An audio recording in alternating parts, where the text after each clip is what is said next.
In Lima, Spanish cathedrals tower above markets, but walk through Calle Capon, and the scent of ginger and soy drifts through the air. Chopsticks clatter, a wok sizzles, yet you're not in China. This is the center of Peru, home to more than 6,000 chifa restaurants. Chifa, the word on every street corner, names a cuisine that fuses Cantonese cooking with Peruvian ingredients, feeding locals from every walk of life. How did this iconic tradition cross an ocean, bridging two worlds so completely that stir-fried rice feels as Peruvian as ceviche? The answer is rooted in one of the world's great migrations, tides of people moving for survival, carrying memories and flavors into a new land. This isn't just the story of food on a plate. It's the story of people forging belonging out of hardship and hope. Why is a Cantonese dish now a Peruvian classic? To find out, you have to follow the steam back through time and see what it means to hunger for both home and possibility. To really understand chifa, you need to start with Lima itself, a city whose geography all but demanded fusion. Peru's coastline is arid, kept green only by rivers that run down from the Andes, making coastal life both fragile and abundant. The Pacific Ocean teems with fish and salt, while the inland valleys yield corn, potatoes, and all manner of vegetables, foods that shaped Peru for centuries before the Spanish conquest. Lima, founded in 1535, grew into the beating heart of Spanish South America, a port city pulling in goods and ideas from around the world. By the 19th century, this convergence of people and products had made Lima a marketplace for global ambition. Railways snaked toward the interior, and ships crowded the docks, setting the stage for faraway flavors to find a home. What's surprising is just how receptive Lima, and Peru itself, proved to newcomers.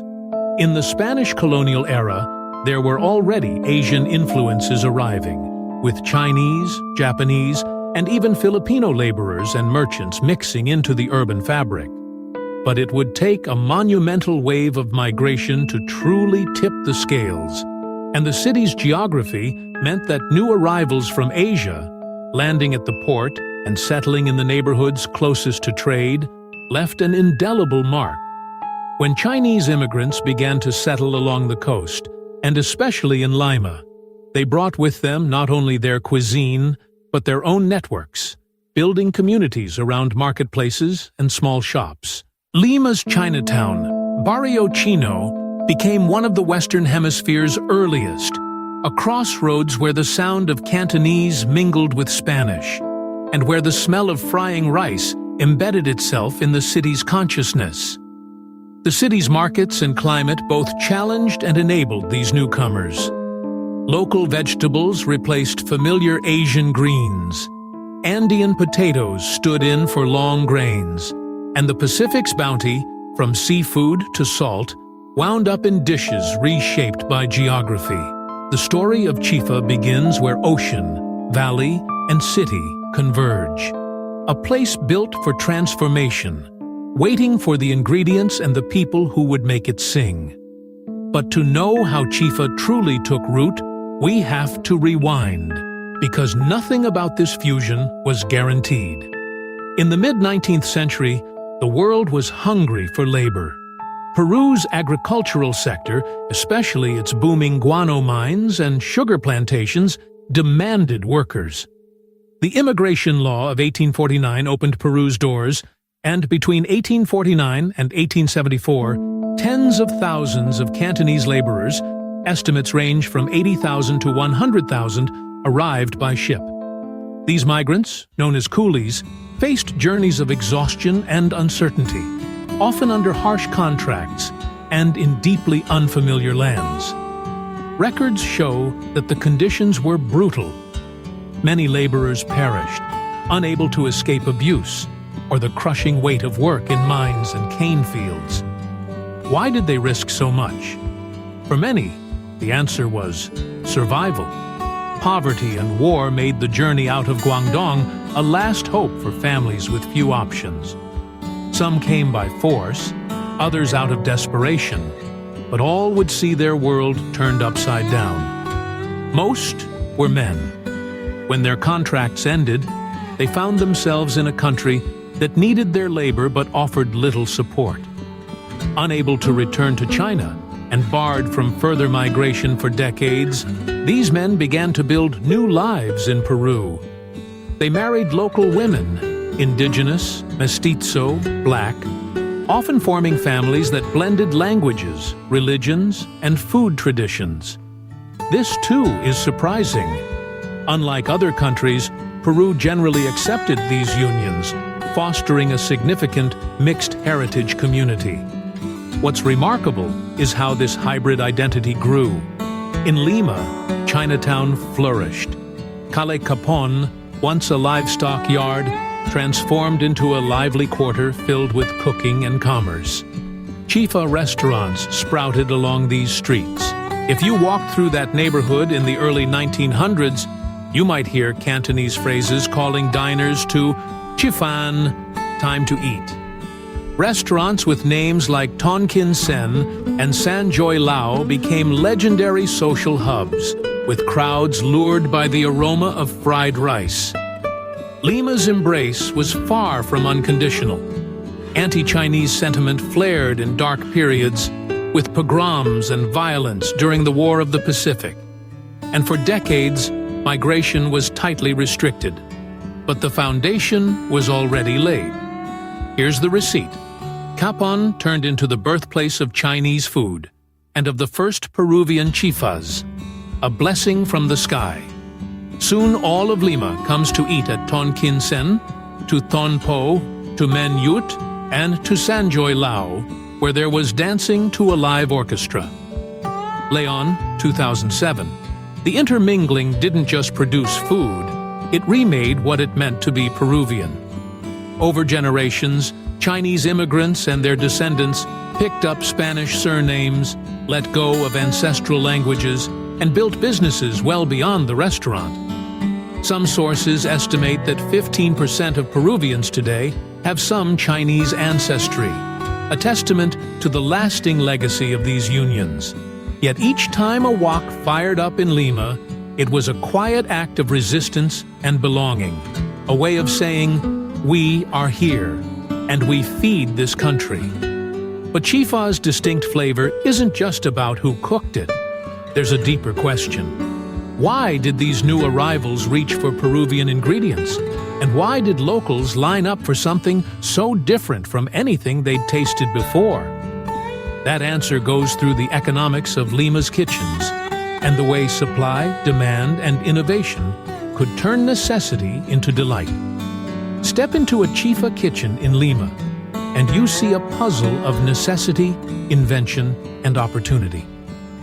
The original Cantonese immigrants arrived in a world of Andean vegetables, Peruvian corn, and Pacific seafood, ingredients unfamiliar but abundant.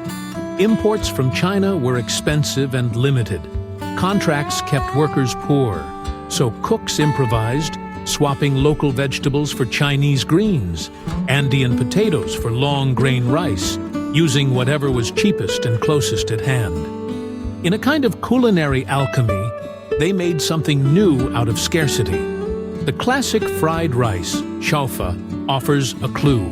The Chinese fan, using leftovers to flavor fresh rice, became a staple, altered each time an ingredient ran out, or a customer asked for something different. Noodles, roasted meats, soy sauce, all adapted to local resources and tastes. And as chifa restaurants spread, they responded to demand from working-class Peruvians seeking fast, affordable, and hearty meals. For many, chifa was the most affordable way to eat out in Lima. A real meal, served hot and quick, for a reasonable price. That democratizing effect mattered. Food historians note how chifa became not just a cuisine for migrants, but an engine of social mobility. These economic realities left their mark on every level. Many of Peru's early chifa owners had had to find creative ways to keep businesses afloat during hard times, spurring menu innovations and new combinations. The entire institution was, and still is, shaped by economic forces, waves of migration, trade restrictions, periods of racism and reopening. The evidence is everywhere, from the emergence of chifa-style soups and stir-fries catering to changing tastes, to the Spanish-language menus full of Cantonese loanwords. Perhaps the most striking measure of chifa's economic force is scale. By 2007, Lima boasted more than 6,000 chifa restaurants, making it a food category on par with cevicherias and polerias. These restaurants became anchors in working neighborhoods and symbols of success for Chinese Peruvian families. Even now, chifa chains spread outside Peru, to Chile, Ecuador, even Spain, testament to the tenacity and broad appeal of the model. But the chifa story isn't just about what was possible or profitable. Chifa's economic journey turned the unfamiliar into comfort food for millions. Yet what does it mean, in cultural terms, for a dish born from both hardship and ingenuity to become a nation's culinary pride? That legacy is still playing out today.